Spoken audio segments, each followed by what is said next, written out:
right, because I'm leaving early. Thank you. Thank you. Okay, Nana, you gonna get us started this morning? Yeah, sure. So, good morning, ladies. So I just want us to start by doing a little grounding into ourselves the day. I know that our experience that we've had has been, I know for me, a journey. I'm hoping that you all have, had a good and eye-opening experience through having the listening sessions. So if we can just take some time, a few moments to kind of center into ourselves, show appreciation to ourselves and for the day, and just get a good foundation for where we want to start together. Close your eyes, relax however you feel called to.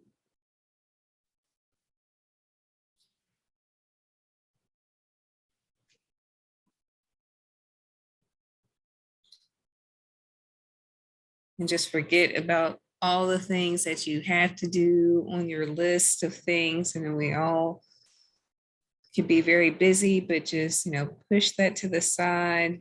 Just take this time to focus on you, what you need for your day to get you going, to get you through this.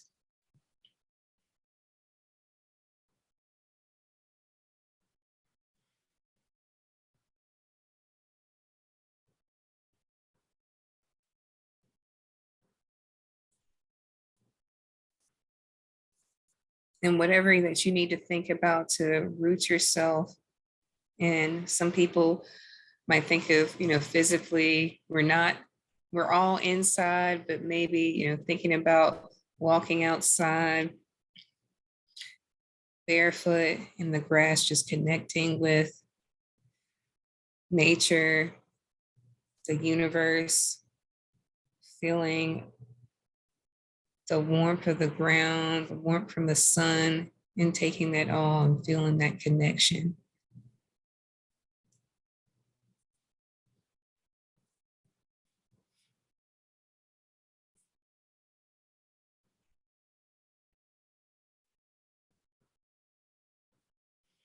So we're just going to be here a few more moments. If you would like to take some deep breaths, just breathe regular. It's up to you.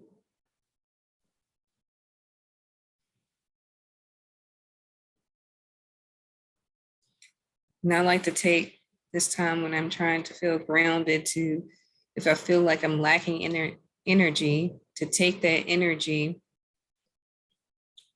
from nature, from source, that it's always available to me.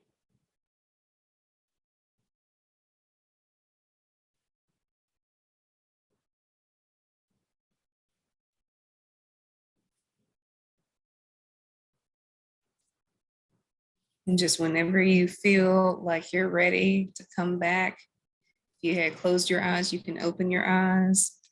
If not, just come back into the room.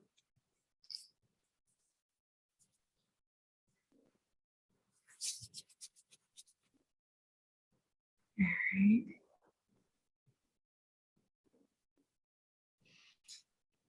And hope that felt good for others. Sometimes, like, to get going too, if I feel like, okay, I was just felt like I was just being too still.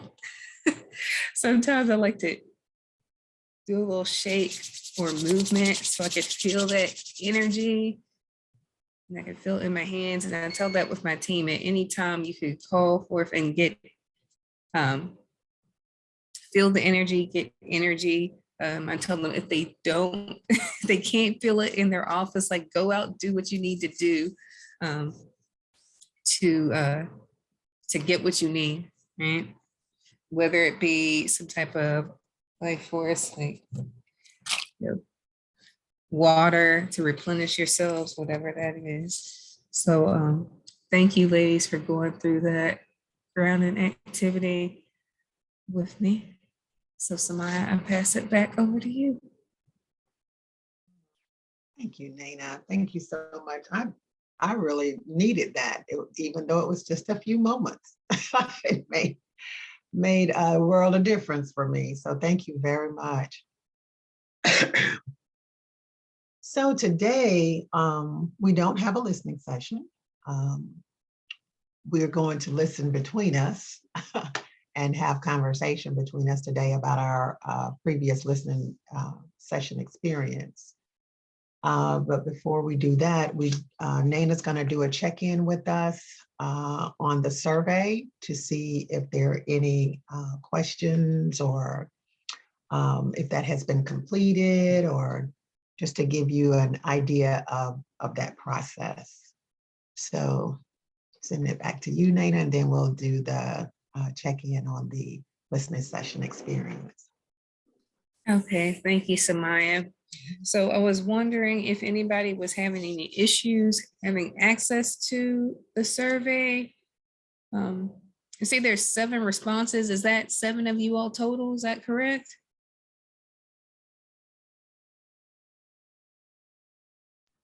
There's 9 people on staff, right? So 9 now. And so you did get 7? Yes, so that's why I thought it was. Okay. Just if you have any questions or issues with it, please reach out to me. And my email here. So I did mine. Did it arrive? I mean, do you have? Yeah, if you press submit, because I think that I had it that.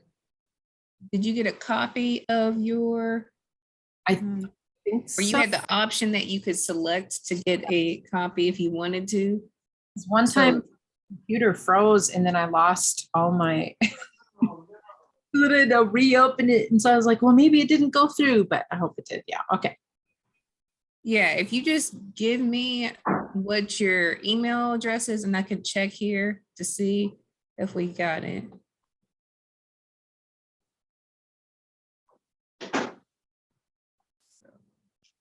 And I also want to encourage those who haven't done it, just, some of the questions will make you pause and think, but, just, answer it with, you don't have to think of it academically, just answer it with your heart being open, and just, if you're like, well, I'm not sure what that is, just put that. We just want to get, before kind of like a baseline and try to see, when we end our time together, if there's any, changes in, if you're thinking about certain questions. So it's nothing that is like, oh, I'm going to get it wrong. I don't want you all to think that. All right, if there's no other questions, I'll check on these for those who sent me their emails, and I'll turn back over to you, Samaya. Okay. Thanks, Dana. Thanks for working on that. Just a little bit more about the survey in terms of why we're doing that and where it goes from here. We're trying to get a collective perspective about what we're doing, about the community that we want to impact. And so we'll take that, we'll do a simple analysis on that. Nothing ever in the world is 100%. Nothing in the world is absolute. If you didn't know that, now that's my perspective. It's just like, oh God, I just don't believe there are any absolutes. So we just take that information, do what we can do with it in terms of synthesizing it, hand that over to your coalition, and use that as a means to create our topics for the curriculum, and also to just have an understanding of the things that we need to change in the world. based on your perspectives, you know? So you tell us, we tell you, we give it back to you, and then we create something from it. So that's where we're going with that. So also too, today, what we want to do is just to have a casual conversation just from the heart, you know, about our listening experiences. You know, everyone had an opportunity basically to hear one or more of the panels and to take notes on what you thought about the things that you were hearing, you know, and we'll take that, we'll use that also as informing us about the topics and creating a curriculum. And so everything is what in some circles say is evidence-based, that we didn't just make this up. This is experiential, right? And so when we go out into the world to talk about this, then we can say, hey, you know, we did this based on our experiences and based on the information we got from national leaders and folks that are doing work in this world and who identify with that particular community. So can't argue with people's perspectives, right? So that's what we'll do with that. So just want to open up the conversation, Nana, unless I've forgotten something that you and I talked about that we said we were going to do. But just like to open it up and hear from you all about your experiences with the listening sessions. And again, there's no right, no wrong. It's just is what it is, and your perspectives. So whoever wants to go first, it's fine.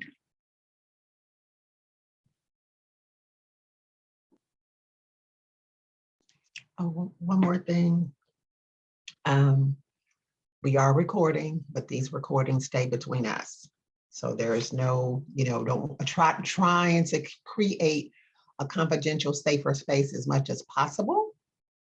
But recording sometimes does make us feel some kind of way, but this is just us, that's all.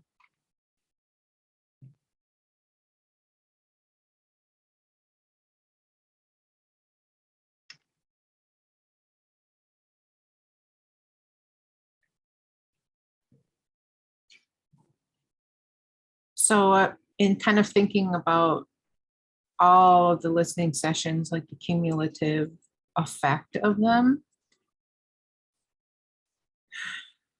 you have an instinct about things and you kind of know it, and then it gets confirmed, right? Like the things that you hear from other folks get confirmed about what you kind of already know to be true. And I think I'm just trying to like formulate some thoughts or some words around a lot of thoughts and feelings, right? It's really powerful, and it just says everything about how oppression works to that we just stay like in our little silos, and yet we're all experiencing something so similar. It's just gotten different nuances, right? But the same kind of tactics are applied. And so to hear human beings sharing story, that's just like our most powerful mechanism, right? That's like where our spirit is shared with one another in those spaces. And it's always been the most powerful mechanism. So I just really appreciate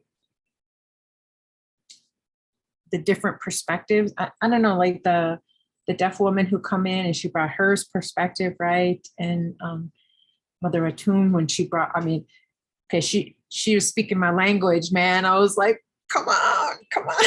Like I really, really understood what she was getting at, and I think that's probably where my heart lies the most, is in our similarities around ritual and practice and like spirit-rooted work. I just really, that's what's kind of sticking out the most for me is, I guess being in ceremony together is going to be something I want to think about. I think that would be really healing and help us understand each other differently, and whatever ceremony means. You know, I don't have a definition of it, just like being in spiritual space together, I think it'd be really healing. So those are just some of my thoughts. I got more, but I'll let others talk it out too.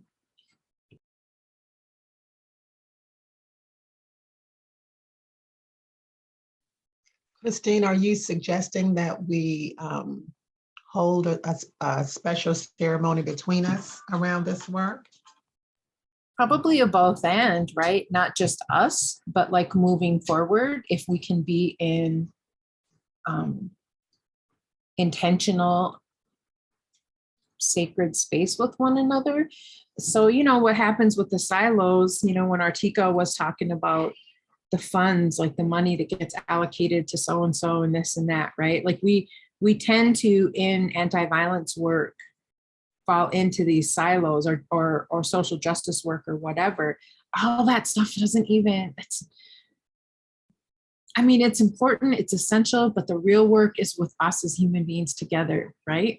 And so anytime moving forward, if we can be in space together at a spiritual level, and I don't know if spiritual is the appropriate term, but spirit to spirit, doing the work, however, in the world, I think we will strengthen ourselves by doing that.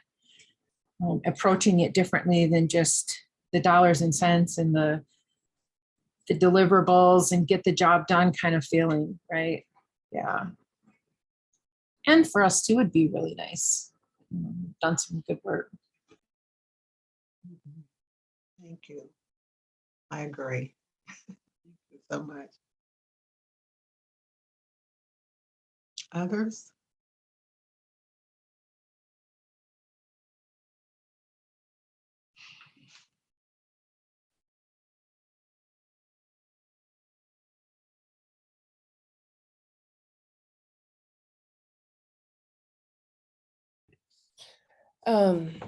Well, I'm sad that I missed the last couple weeks. I'm looking forward to going back and watching all the recordings. I haven't watched them yet because when I was in Guam, my days and nights were flip-flopped. So I'm still trying to get back to this time. But I have really, similar to Christine, I really appreciate like listening to people's experiences, but also really deeply appreciating the honesty and you know, direct, just the way, just as open and honest as people have been. I think sometimes one of my biggest pet peeves about living, especially living in the Midwest, is that it's very passive aggressive here and people will talk around a subject. And so I so appreciate the really, you know, open, honest way that everyone has communicated and has really helped me to understand and to also see those points where we intersect, where we can support, where we can do better, where we can, you know, strengthen. So I just think I really love the piece around, you know, the spirit to spirit stuff and looking at how similar we are.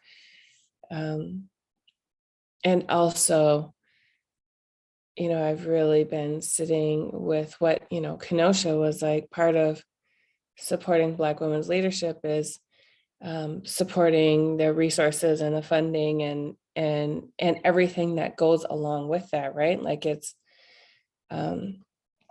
yes, it's spirit to spirit, and also on a very like basic level when we're doing this work, it's also about like how are we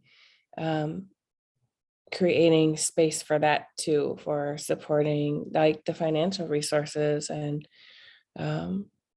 so I think all of that has just been a gift, and I'm really sitting with all of that and thinking about ways that we can build on that. And I've also been really thinking about Samaya, I did see your email last week about like, what are the deliverables of this grant and like, what are like next steps? And so what we had written into this grant was to start, for us to have an understanding about this internally with our staff first, because it's hard to, like that pebble, it has to start somewhere, right? And so we felt like this really being our core and wanting to understand here as a staff, and then to build out and start including like our board or our circle keepers, and our membership in our community, as we expand outwards, so that this doesn't only live here, but that it continues out. And so that's kind of what I see as next steps, is bringing other people into this conversation as well. And what does that look like? And we this grant is scheduled to end at the end of March, but I'm in communication with the funder about an extension, and they are open to extending. I'm just trying to get clarity on how long we can extend it. So.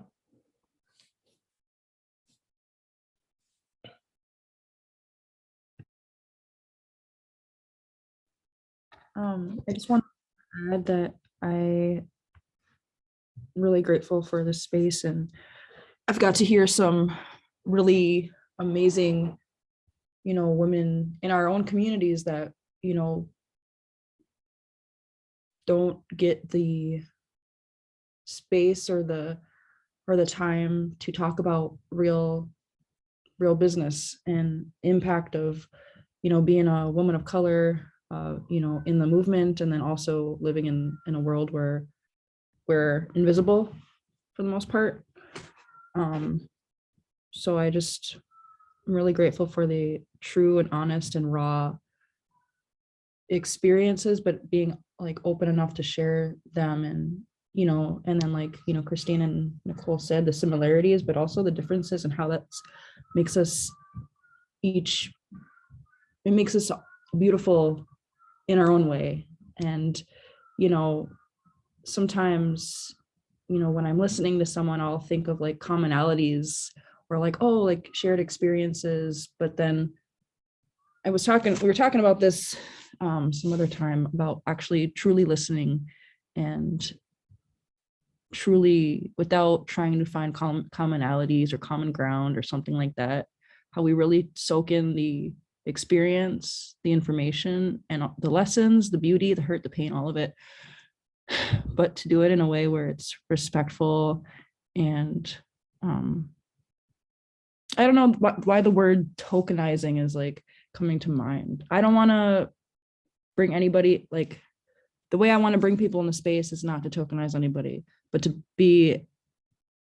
hear truth, honor it, and not try to see where it fits into my life, but to be able to experience and push it forward, push the truth forward without that, tokenization or whatever. Because we've all been in spaces where we felt like we were tokenized, or, like let's just bring in this Native person, to talk about spirituality or something like that. And then we'll just kind of dip off and leave. So we're talking about culture and all that stuff. So I don't know, it's making me think a lot different in how I enter space and how I'm raising up voices, and being truthful and honest and raw, because I think that's what we need. I was having a discussion with my coworker Rebecca, and we were doing a training, and we were talking about how to be all cookie cutter formal, and how we come off and enter the space, enter the world with the work, but not being truthful to our own stories. Storytelling is a major part of the work and how we deliver information. And I think that we're getting more used to telling our truth in a way that can impact and influence the way that people perceive that information and get it and understand it and all that. So I don't know, I just have a lot of feelings, and it just feels good to have space to listen and to hear and to share as well. So thank you guys. Thank you, ladies.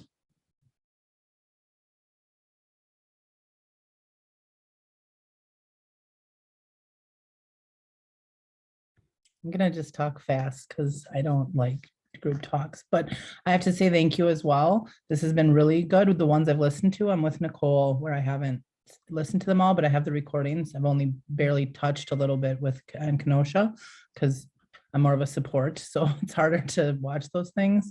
But for me, the ones I've listened to really, one that really sat with me and that I really liked and that really made me like give pause was the Courageous Fire.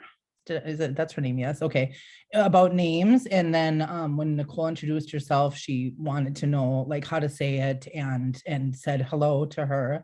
And then one other piece was like learn the language, because we've all been in spaces with people that are different from us and maybe they react or talk or whatever different. And I think that's a really important, for me, that was important and something to like give pause to and ponder and think like, you know, you don't know their lived experiences. You don't know like why people are like how we are, you know? So, okay, group talking is, I was sweaty palms trying to think about even talking in this group. So I'm gonna go off here.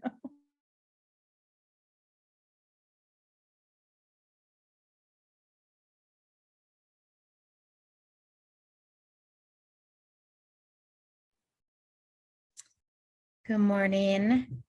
So I was looking for my notes just to refresh my memory, but and I've heard it a couple times now about relating some of your experiences or connecting it to either my experience or what I've seen. And for me, that's just how my memory works. And it helps me to remember to be able to connect it to something. And I think, so I didn't find my notes, but what I know is I appreciate how everyone has shared in a little bit different way. And I think almost everyone that has shared, I felt a connection with or was able to say, gosh, that's, you know, I've seen that in our communities, or that's how I have felt, or so I feel like there's a strong connection. I know that there's such a different experience for people living in rural reservation area than it is for urban people, than it is for people living on the coastal reservations. And so I guess I just want to say thank you, and I appreciate everyone that has spoken, that's taken their time for us to move forward in a bigger way. One of the things that stuck out to me really is the Harriet Tubman Center, and that origin story.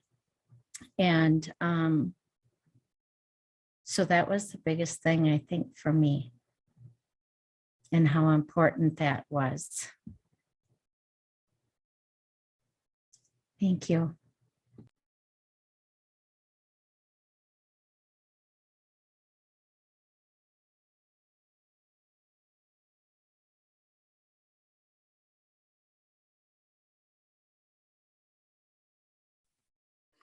Good morning, everyone. Sorry about being late. Again, my child missed the bus because she did. Because she's 11, and the fact that I got her to school today was a triumph. So I am okay with being a little late, even though I did wish I could be in space with you this full time.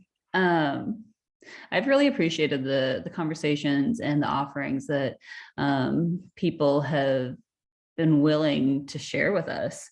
And I've really, I don't know, there's a lot of different parts that have kind of stuck with me. I think, I don't know if it's my mood just right now today or what it is, but I feel like I'm still struggling a little bit about the what next kind of part. And I know I need to not rush forward to like, because I'm like, well, what can I do, or what can we do, or etc. Right.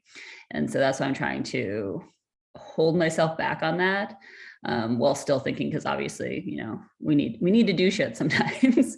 But just wanting to make sure I'm still allowing the space for the growing and the generation and all of that needs to happen. But I loved hearing from a lot of the different speakers, and I think that there's, I know just,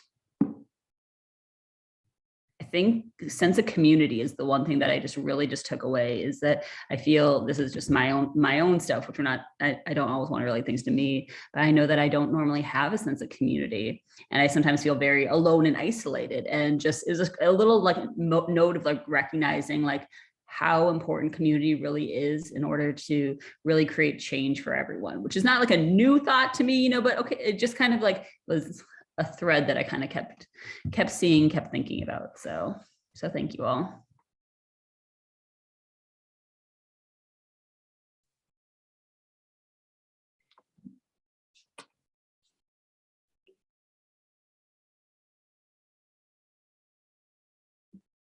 I think that from the beginning, there's been, I honestly don't think I've missed a time together. And I think that we can miss different pieces of what has been shared, not intentionally, but I was kind of really surprised when somebody had asked us for a synopsis of the last time we were together, and how I think 3 or 4 of us spoke about what we thought was said, and we all heard different pieces of it and might not even remember what the other person remembered, you know, so how it hits the heart and how it hits the mind and the soul, it is affected by how we are able to listen, you know, and what we need to hear to help us. And I don't think there's any right or wrong place to be in that. It's that we're present and we can only take in what we can take in based on what's going on in the world around us and in our personal lives. So we do understand that, you know, all of that is affecting how people are in the world. It's not just us. And so when we're at war, there's these things going on in the schools with racism, and there are things that are affecting people to really understand that what they're doing and how they're thinking and the way that they're behaving and living and acting and treating people is wrong, because it's become their way of living. And so I'm not sure what that's gonna be. And when I filled out that survey or those questions, I thought it was not, I wanted to talk honestly about where I was sitting when I did it, not really think it out, because then that's not really, that's Linda, but it's really thought out, well put together Linda, which is kind of BS. So, where I can be, you know, whatever with filters and with all the stuff, I can put some extra eyebrows on or a mustache and beard on this if I want to, but that's not really me. So then the well thought out, I want to say the right thing. I was like, that's not real. You know, I could do it and then make myself sound like I'm more progressive than I really am.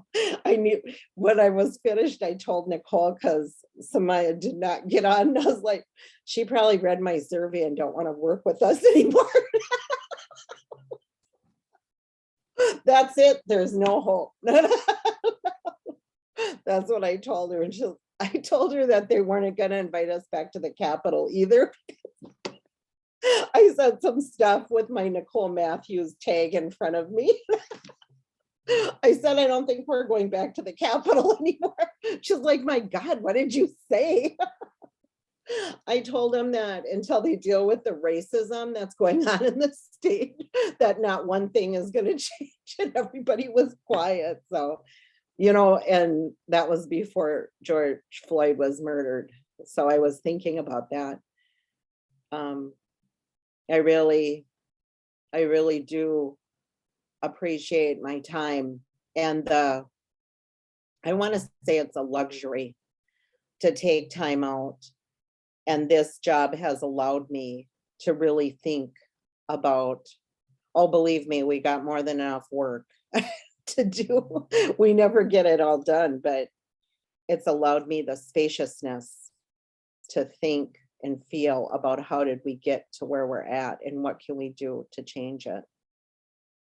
And you are a part of that journey. So thank you for everything and for all of the people you've brought forward to share with us, and for taking the heat you did, you know, from your peers about being with us, because that's happened to many of us for many things, that people don't agree with what we're doing, but our spirit says we're going to do it. And so thank you for doing that.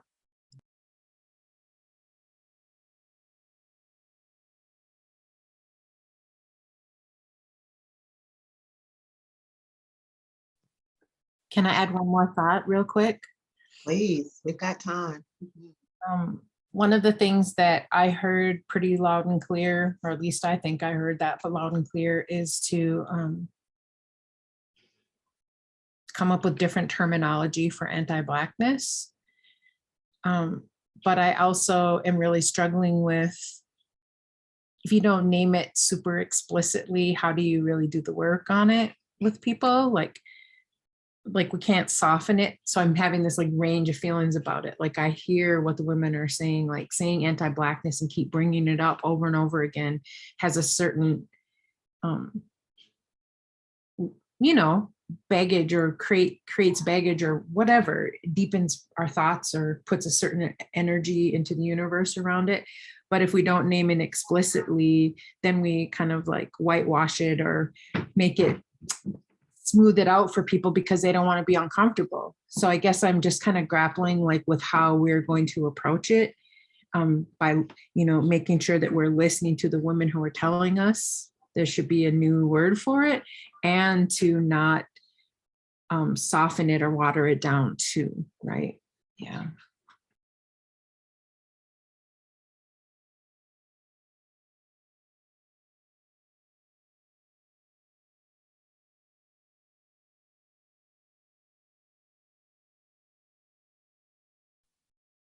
Yeah, thank you. Anyone else? Any more thoughts? Any more questions? Any more concerns?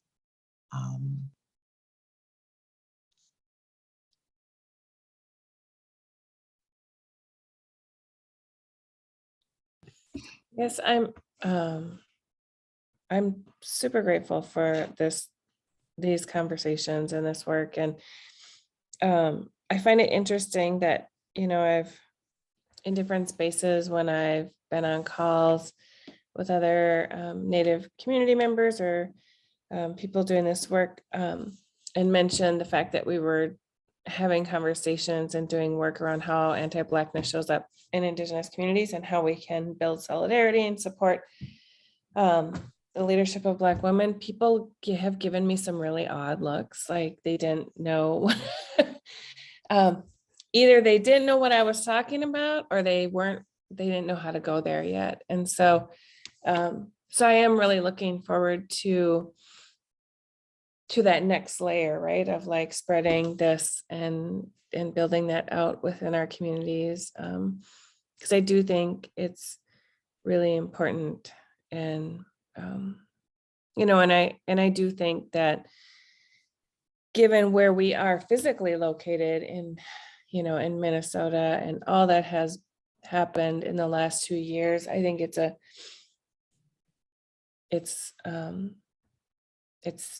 I think our communities are ready for the most part. I think some people are still resistant because there's tensions, and tension just means growth, right? It's primed for growth. So yeah, so I'm just grateful. Thank you for that, Nicole. And I'm curious, really, because yeah, that's tension, that's growth in that moment when you know, you feel like you're raising, you're uplifting the topic in the moment. It's like, hey, this is what we're doing. And folks are like, well, they don't know how they feel about it, right? And, but it shows on their face, and you begin to wonder, okay, so then from that, it's like, well, what am I going to do with that?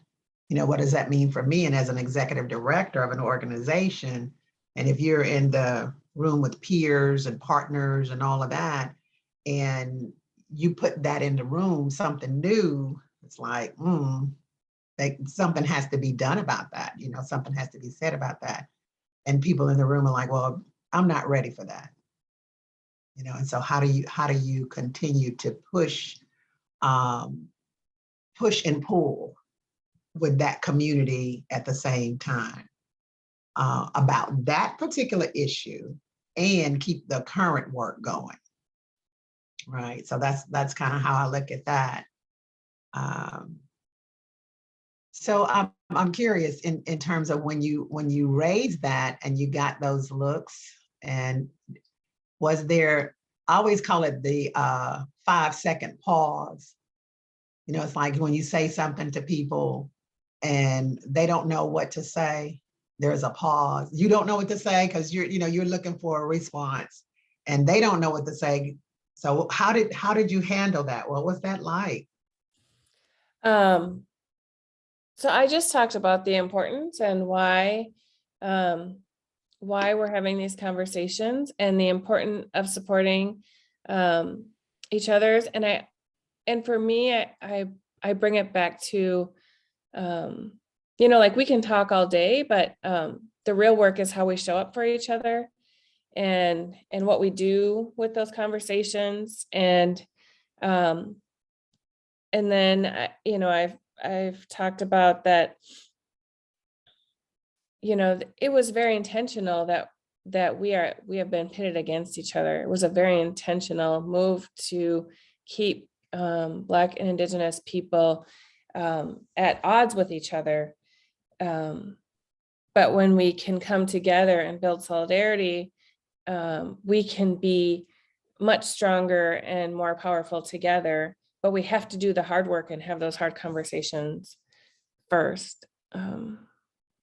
So that's the way that I have talked about it when I get those strange looks that in my mind, I'm thinking they're wondering like, what does that have to do with anything? Like, why are you talking about that? I don't understand. And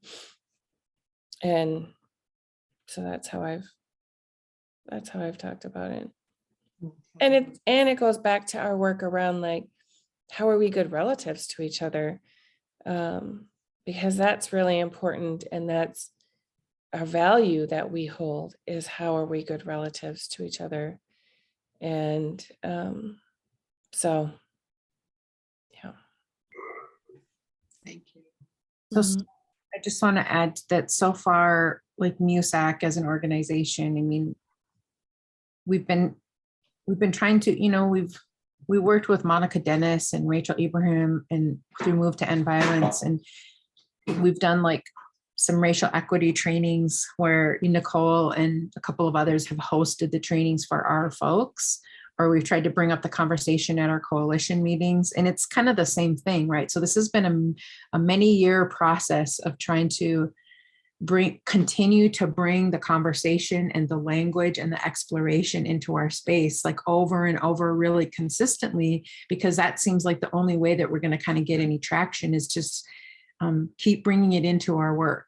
And then Nicole just wrote an article for the Restoration magazine, which is a national organization or national magazine that goes out to anti-violence work across the country. So I think that's going to be, and she brought it up, our work with A Long Walk Home and doing anti-racism and anti-Blackness work in that space. So it's like really just putting it out there and being forthright about it, that this is the work that we're doing and we see the intersections. And so y'all got to start seeing the intersections too, or maybe not like that, but like an invitation to recognize the intersections. And so just continuing to use that language and put that into the body of our work is where we're trying to get better. And we got a long ways to go. And so this is just one piece of it. Here, what we're doing. Yeah. Thank you.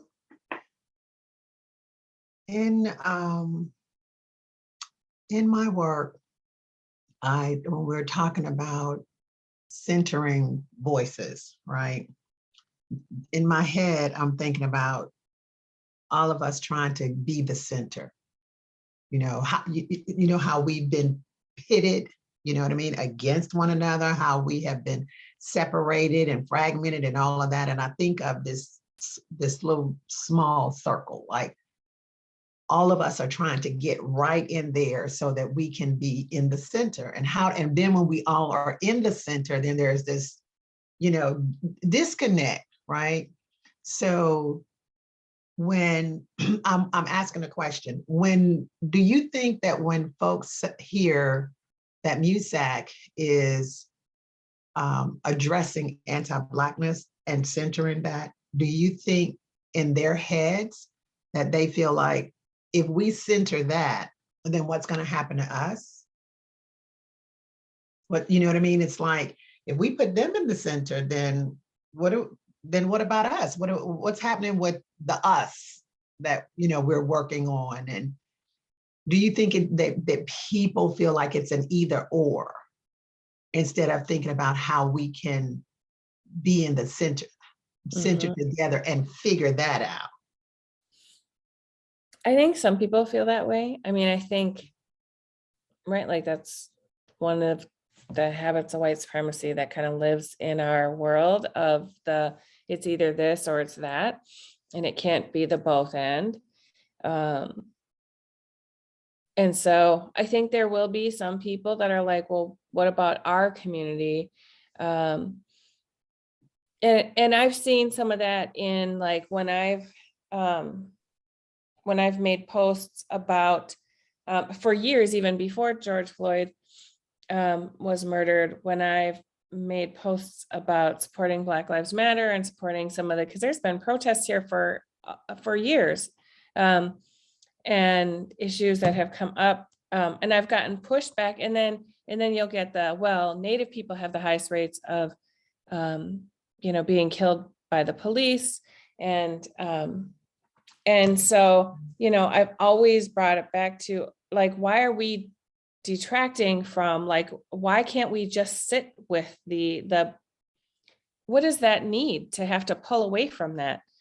And I'm not afraid to engage in that conversation, and I'm also not afraid to disengage with people who can't hear it, because sometimes you have to know when to save your own sanity and not engage with people, right? Because you can only fight so much. And I would much rather engage with the willing and the people who at least remain somewhat receptive to hearing you. But I mean, I do think that some people feel like that. I think there's people all over in Indian country that feel like that. I think there's many of us have people in our families that feel like that. I have certainly cut people off in my family for their racist beliefs that are harmful. And so, I do think that, and but that has not stopped us from having the conversations and doing the work. Thank you. I'm going to wrap back around to that with a response, but I want to hear from Cinnamon in terms of what you just put in the chat, because I think that is a very important connection. The racism and the sexual violence. And so can you say a little bit more about that if you're okay with that? Yeah, and Nicole, I agree. I totally agree with you. I think a piece of it really is to make that connection. In their minds, they're like, well, we're here to address sexual violence against American Indian people, right? And instead, I think we really need to focus on how do we make that connection of why this is so important. And this is a big reason why we're where we're at, where, you know, I don't know how else to explain it. I just think it's really important that membership and people all over are connecting that oppression with sexual violence. And that would help them to understand, okay, why are we even doing this? Why are we meeting with you folks every week, you know, and why that is so important and such an important piece of that whole process. Does that make sense? Yes, it does. I just wanted to make sure we had that comment in the out loud to address. Thank you. So I'm going to go back to Nicole. So Nicole, when you were sharing about that and earlier about making the, you know, the statement in the room in other spaces. So there's this thing that I want to share, and it is purely based on my own experiences right now, and trying to raise the bar in my life and in a variety of areas, but definitely trying to raise the bar in my leadership. And so after being in this work for so long and have had so many experiences with lots of different people around racism and also around lateral oppression. And so now for me, it's about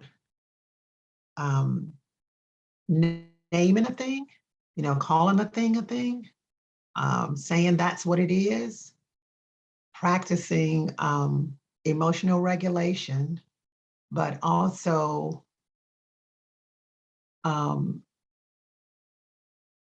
grappling with disconnect, reconnect. You know what I mean? Coming into a room, into a meeting, wherever I am, with the mindset that we are not enemies. We may all have different perspectives, but working my way into the room that we're not enemies, that we're family, we're relatives. That's number one. And then being in a room with people that I feel like might be frenemies, you know what I mean? That they are not, you know, we're not on the same page, and we may be opponents in different ways. But at the same time, you know, I want to believe that we have this collective concern, and that we're in a mutual fight. And so how do I come into that room with positivity first, acknowledging that I have frenemies, acknowledging that we are supposed to be working collectively, and also acknowledging that I am disconnecting from that particular person based on where we have a difference. And name that and you know, make my point, make my argument for righteousness, you know what I mean? And then, so that means, okay, I got to disconnect from you because I'm not in agreement with you. But at the same time, when I leave that space, because we've done our business in that space. Now, how do I reconnect with you as family? And so I think that that takes a certain level of maturity and understanding, and that, you know, we can all agree to disagree, but it goes back to something that was said earlier. And I have to pull from the notes, and I can't remember exactly who said it about tension and build. You, Nicole, it's building tension and solidarity, and what that looks like. How do we talk about it? And for me, thinking that therein lies the answer. That's where our growth has to come from, being in that understanding what that's about. Because if I feel like if we don't be more conscious of that and our approach, that we will continue to do what Christine is talking about in terms of silos. I know I said a lot, but I had to get that out. For some reason, I think that that is very important. But it feels like that is one of our growth areas. But yeah, we don't want to continue to create, I'm saying, I don't want to continue to create war zones. And I really feel war zones in our movement right now.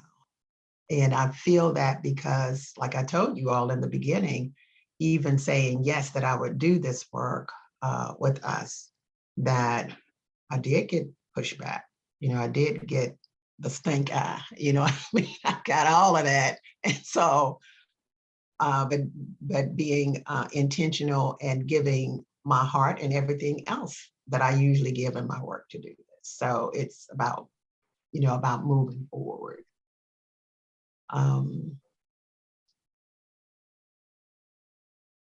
But yeah, so I don't know, I'm just gonna leave that right there, and maybe it'll mean something later, I don't know, but I wanna hear myself talk about that when I'm listening to the recording as well, because there's something in that for me that I think about what Christine said in terms of doing ceremony, the things that we need to do ceremony over. So. Is it okay if I could Yeah, piggyback I on want, that? yeah. 'Cause Thank I you want for to sharing your that. point. Mhm. Yes, Because ma'am.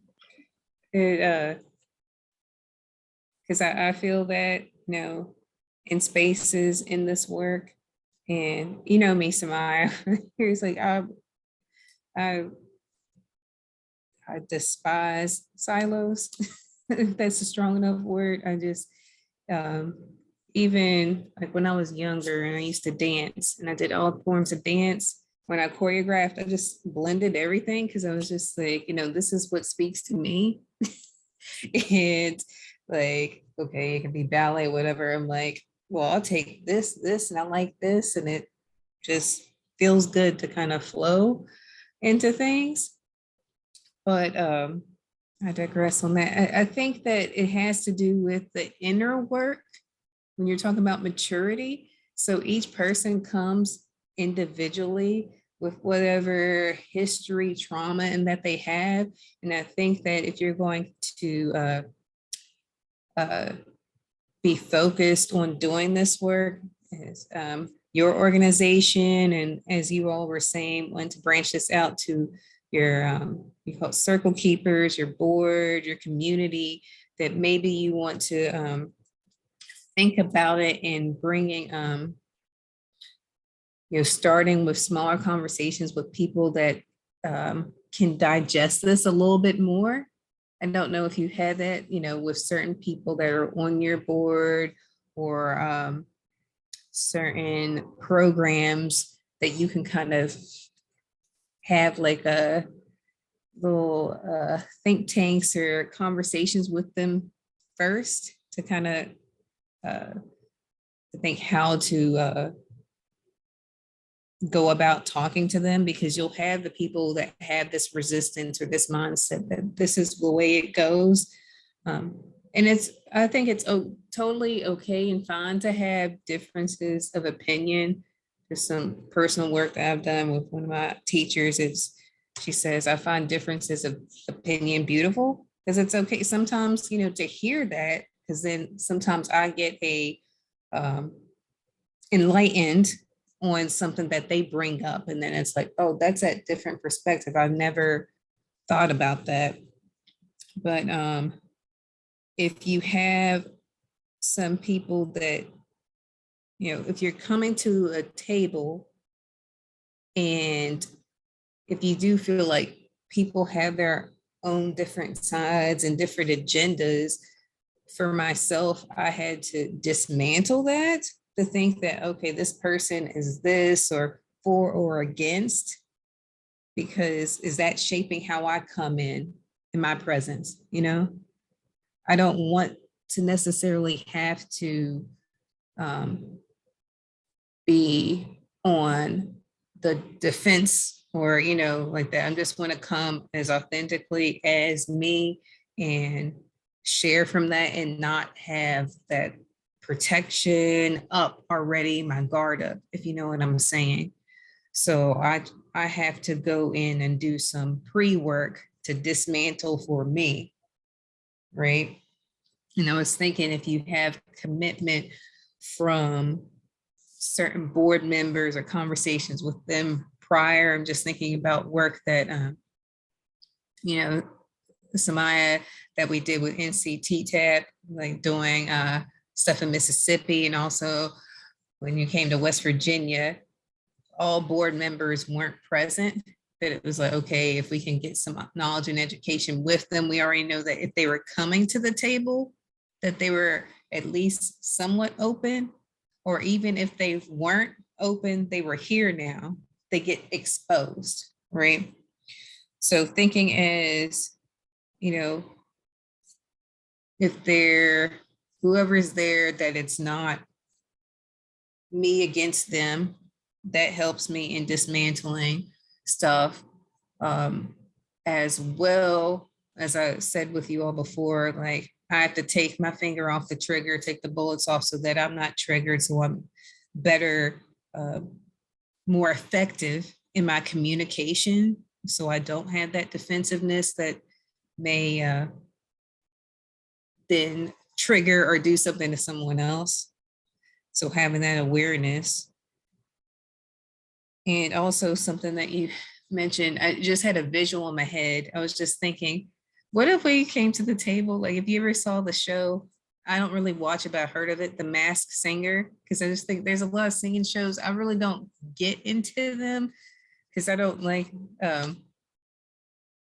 anyway, American Idol just like messed me up about how Simon Cowell used to just be really horrible to people, but now it's different. But how, or even The Voice, they don't see them first. And I'm like, wonder if we could not see people at the table, like, because we go in and have our own,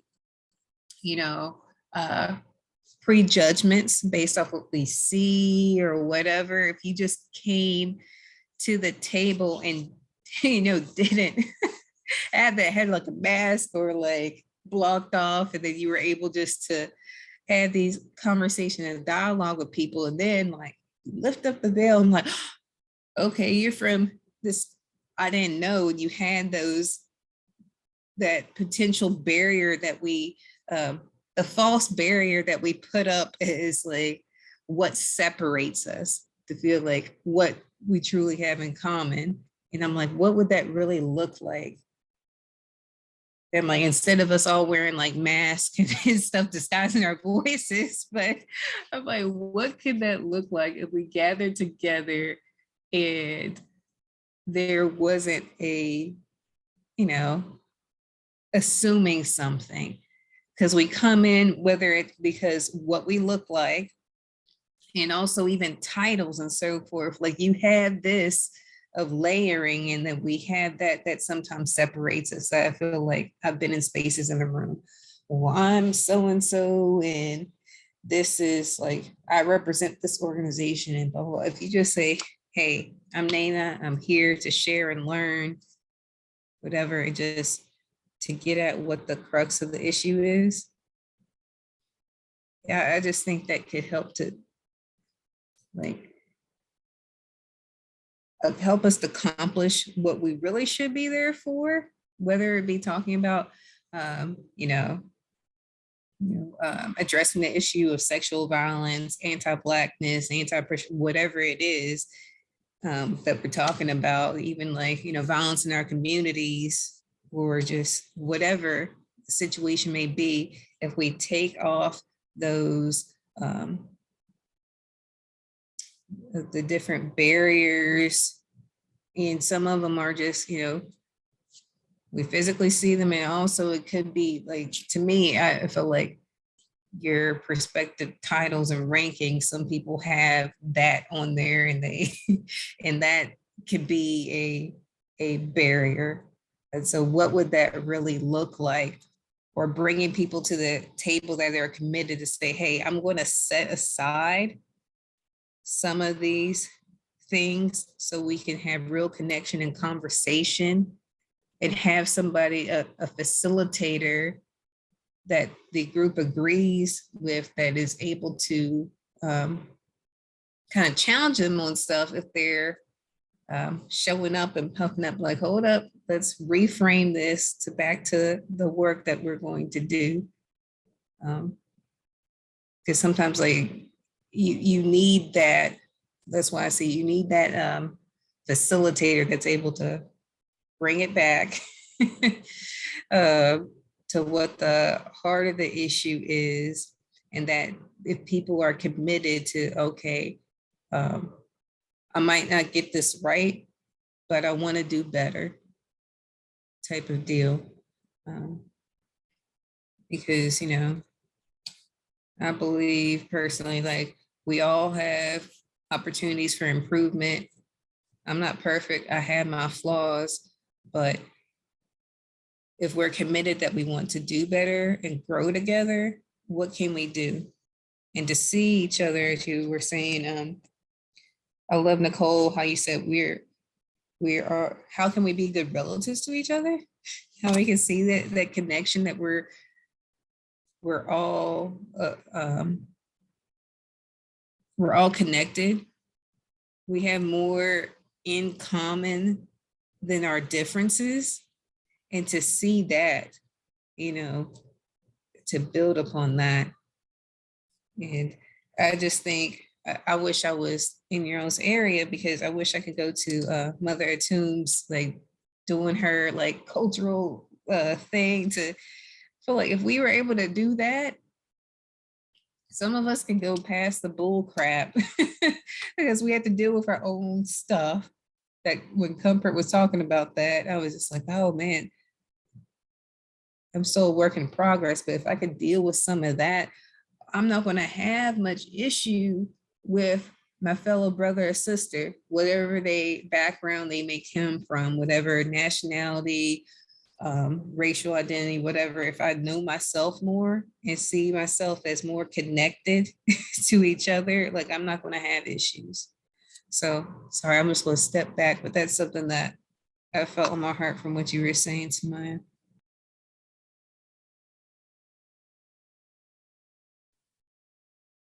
Thank you, Nana. I kept wanting to ask you to say something, but I kept talking myself, so I didn't practice wait. Why am I talking? So thank you very much. Anyone else have a response about what has been said, or you just want to put something in the room?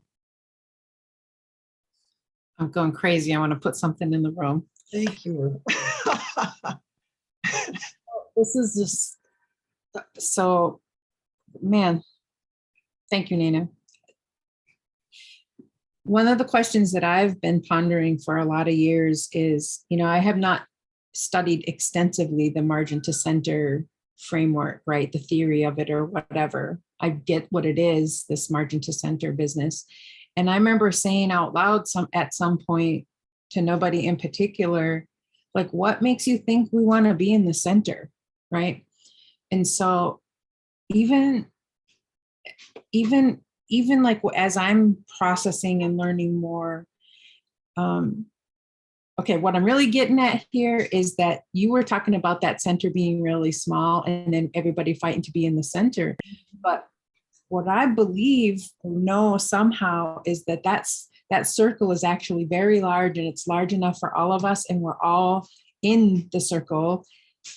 We're all in the lodge, right? Like our Anishinaabe prophecies are literally built on that we're all up in the lodge because we all have a particular role and responsibility to creation, right? And so we all have a place in the lodge. So part of it is like breaking apart like somebody else's weird expectation about what the center is or isn't, and what the value is or isn't. Like, like, I don't want to be in the center. I don't want to have, I don't care if I have a messy yard and, some broke down cars in the yard and I don't have flowers around my mailbox or whatever. Like, there's all kinds of stuff that goes with what being in the center means, and on top of policy and money and all the things, right? So I guess what I'm just saying is, how can we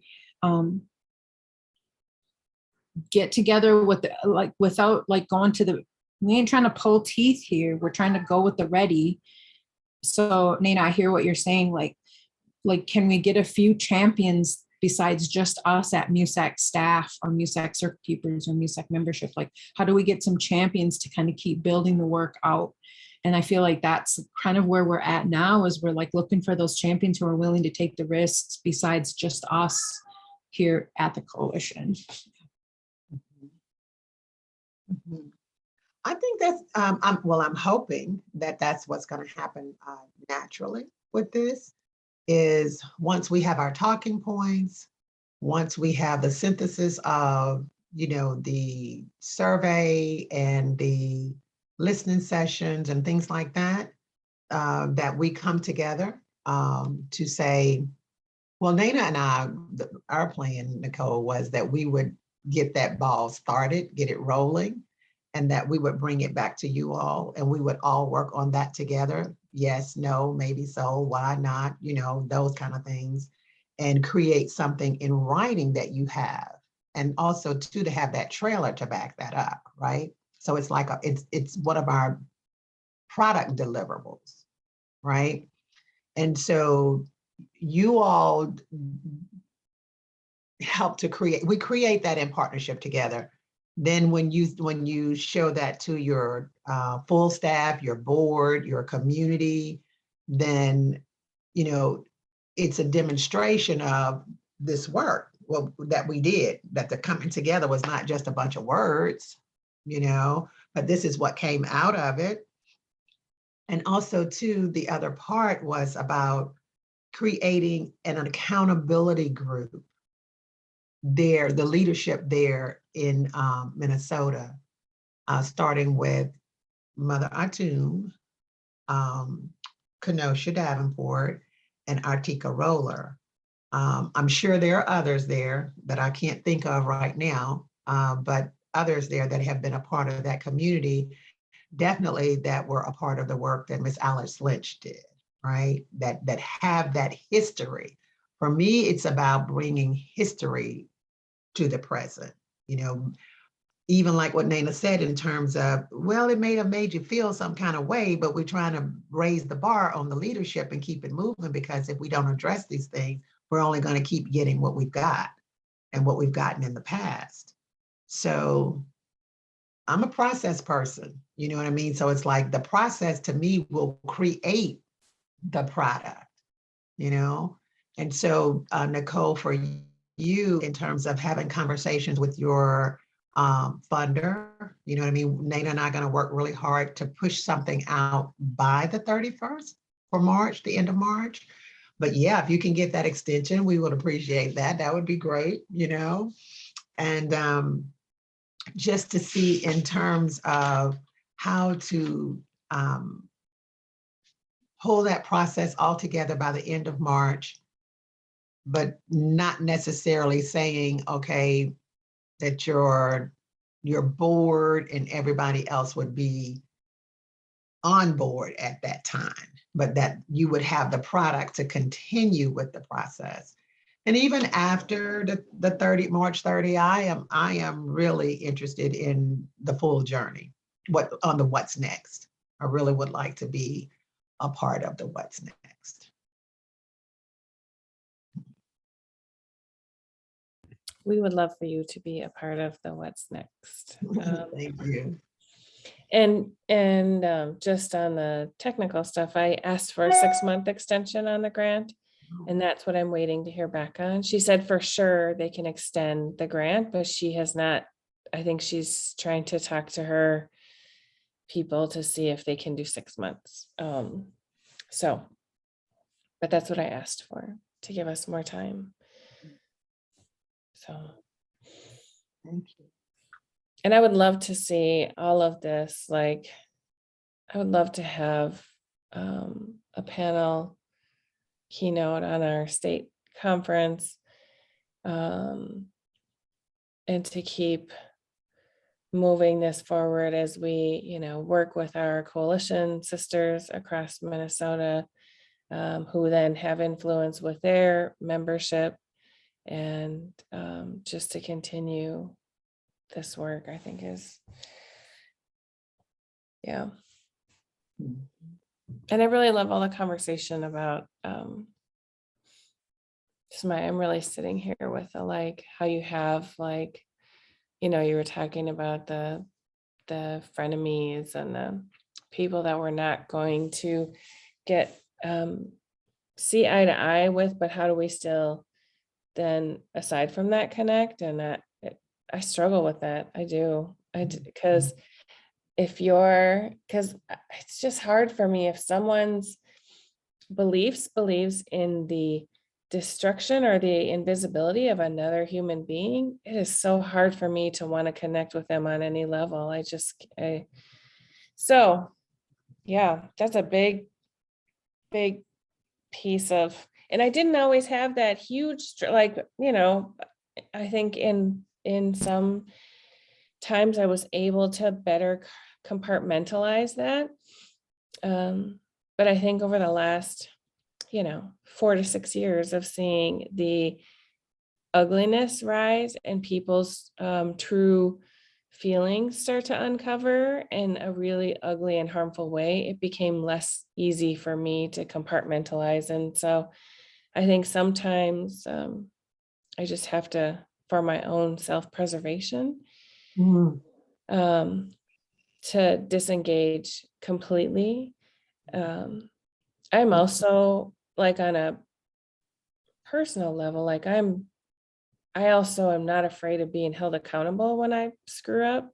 And if I've gone to people and said, I'm sorry. And I want to understand how I hurt you. And I want to understand what I did so that I can do something different, right? It's not only about the words, but it's about what can I do to be different? And that's the kind of people I want to be around, is people who, we are all going to make mistakes, say dumb things, step on people's toes. And then we need to have some level of personal accountability and changed behavior. So, but thank you. I'm going to be sitting with that for a while. Yeah, and I am there too, Nicole. I don't challenge people with anything that I don't challenge myself with. Yeah. And provide, and I try to provide grace with myself first so that I can know how to provide grace for others. So yeah, my spiritual journey is the most important part of me, and that my spiritual journey also gets played out in my physical living and all of that stuff, which can get pretty messy sometimes and pretty hard. But I do at least reach for that. And in the past 2 years, that has really been a real struggle for me. But I know that in order for me to accomplish some of the things that I want to accomplish, that I feel like I've got to work on that.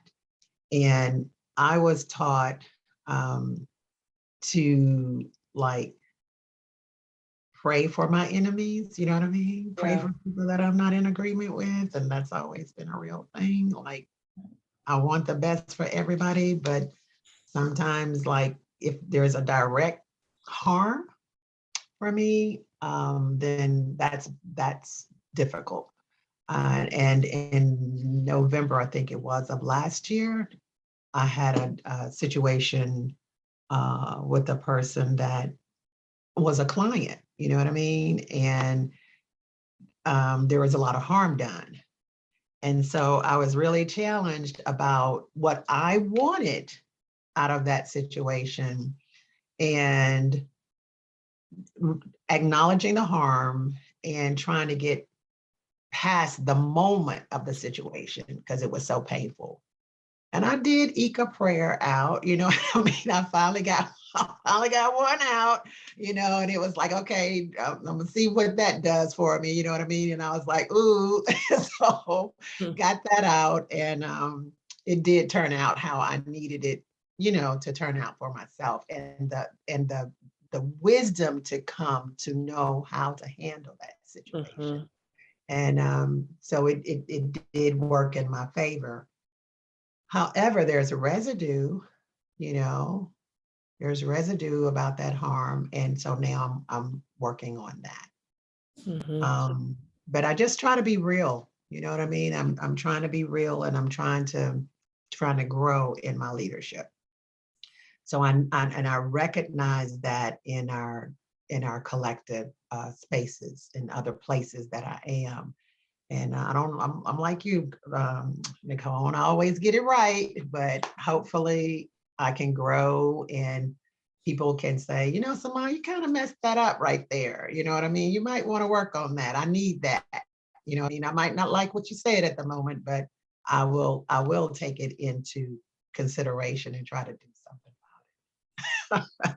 So These are all conversations I have with my kids all the time about, like, how do we do that? And because I think they think I'm crazy, and I'm always just like, you know, there's just certain companies I won't support. There's certain musicians I won't listen to. There's certain, and you have to know when to draw the line. And so we have those conversations about why, and like the, you know, the harm to people's humanity. And sometimes you have to draw a line somewhere, and you have to know where that line is, and what the line is that you're not going to cross, right? So but yeah, that's a big spiritual teaching too, to pray for your enemies, and it's hard. It's really hard to pray for someone who's caused harm to you, but it releases you of some of that, so that you're not carrying it, right? And then it also believes, you know, it also that belief in the full humanity of all people. So, but yeah. I like how you said that, Nicole, like praying for them so it's lighter, so it doesn't have to be like super, you know, like glued to you or to impact the rest of your day, but that it's in Creator's hands now. Right. I like that. And Christine, thanks for sharing what your mom said about Trump's. It was just like such a good definition to try to see people's humanity. Just think about their little baby toes, but sometimes even they're homely. I want to add a couple of things just so to throw it out for us to ponder, like in terms of like additional funding, or keeping in mind that like to compensate for people's labor matters, right? Like if we're going to do some work with Mother Atun and the Community Wellness Center, I mean, how cool would that to like have an open invitation to people who are kind of ready to do the next level of work with one another, just like Black and Native space, or, you know what I mean? Like, I mean, it's complicated because, you know, I got white skin and there's this whole color business, all the things, but like if there was a committed time set aside for us to deepen our practices together, and I think that would be Cool. And we got some monies to think about, Nicole. We still have our Move to End Violence monies, those MOVE grants. We got some more funds from the Women's Foundation. So we got a little money to put forward too, which I think that does matter. Yes, thank you for that. So, run out of time again. This work has become more of spiritual practice and devotion for me. I don't know about you all, but it really has. I didn't know that was going to happen, but I'm glad for it. It's very powerful, very hard to put in words, but it's good. It's all good. So Linda's usually, well, first, we can make sure we got everybody's, comments, and then whoever could volunteer, Nana, somebody who would want to end our time today. I just wanted to share something real quick. I'm gonna put it in the chat. Forgot to mention this. This is something that helps me when I'm feeling challenged, or I would like to say puffing up before I go into a space. This is one of my teachers shared this, and this is from Lisa Nichols. You haven't heard about her, but it's to go in with a mindset like I get to choose. So I have nothing to hide. I have nothing to protect. I have nothing to prove. I have nothing to defend. So that saying it is easier than doing it, but doing the work and internalizing it, you could go in each one of those just things and do some inner work. But to know that, like, I had to call on that and use that when I had to talk to one of our funders. Like, even though I was like, I know that you're bold-faced wrong, but I don't have to prove anything. There's nothing to hide. I don't have to defend. Like, this is what it is. And so when I started like embodying that and choosing to do that, the relationship shifted. So like, I just want to share that offer to you, and that has like implementing that and then continually working on that has helped me in both work relationships and personally. So I just want to share that. Thank you. Thank you, Nana. Ask whoever to stop the recording so we can make sure we have all of it before we leave the room.